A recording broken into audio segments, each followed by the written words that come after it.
Record profits, inflation, or price gouging?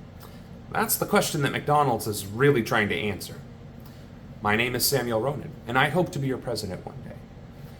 And the controversy surrounding McDonald's is that a regular value meal used to be $5, $6, $7 for, the sandwich, fries, and a drink. And you could get 5 or 6 of those for the whole family, and you'd be out maybe 30 or $40. And that's how, the poorer members of society survived off of fast food because it was cheap and it was filling and it was available. God knows I was one of them. I have definitely relied on the fast food diet because I couldn't afford groceries or I couldn't afford what have you. So I've been there. I'm sure you've been there. And now McDonald's is charging $19 for a meal, which is the same inflated prices that you'd get at one of these gentrified burger joints. I'm sorry, that was cruel. One of these overpriced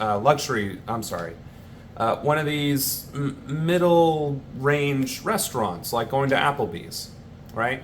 You go to Applebee's, you can expect to spend about $20, $30 a meal. But you're actually getting service, sitting down and having a chef cook your meal to whatever specifications, whereas McDonald's is still in the back flipping burgers, frying fries, and pouring out a drink and handing it to you. That isn't to discriminate against McDonald's workers, but to highlight the difference in quality. You're not getting a custom burger, you're not getting a custom meal, you're not getting a specification, you're not ordering off of a menu, sitting down, having a waitress come to you, take care of your needs, and what have you, right? You're walking up to a kiosk more than likely nowadays, pushing a few buttons, waiting the same amount of time, except now you're paying double or triple or even quadruple the price of the same exact meal that's the same exact quality, made in the exact same way by the same exact people who, by the way, are not benefiting from these increased prices. Therein lies the price gouging, right? So I opened this up by saying inflation, record profits, or price gouging. The answer is price gouging. Inflation, economically speaking, is kind of made up. Inflation is money is more but worth less. So how can you have record profits but inflation is skyrocketing? Price gouging, right? And deflation would be the opposite, is less money but also worth more. And we see that fluctuate in global currencies. Going back to McDonald's, price gouging. They are reporting record profits, and of course they are. If nothing has fundamentally changed in their business model, right? Paying their workers minimum wage, no bonuses, very few benefits, and low quality product, prepared the exact same way, using the exact same equipment, the exact same resources, same ingredients, but upcharging it by a factor of 2, 3, or even 4, of course you're going to make money. If I sold, here we go. Bic. All right, not that I own Bic, but if I did, if I sold this pen for $1 and it costs 10 cents to make, I would make 90 cents minus whatever my costs are. Right? That's revenue, cost, profit.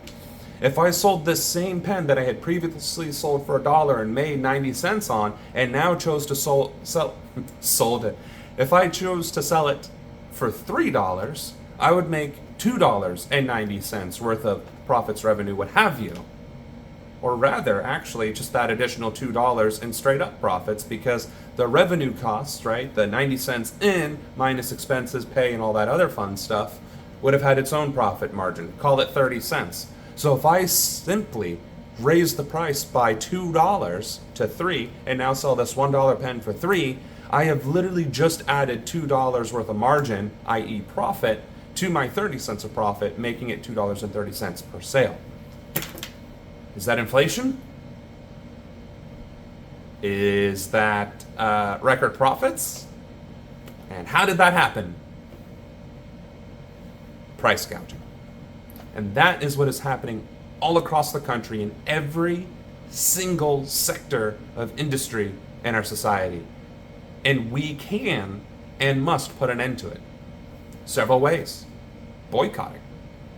demanding price controls, demanding accountability.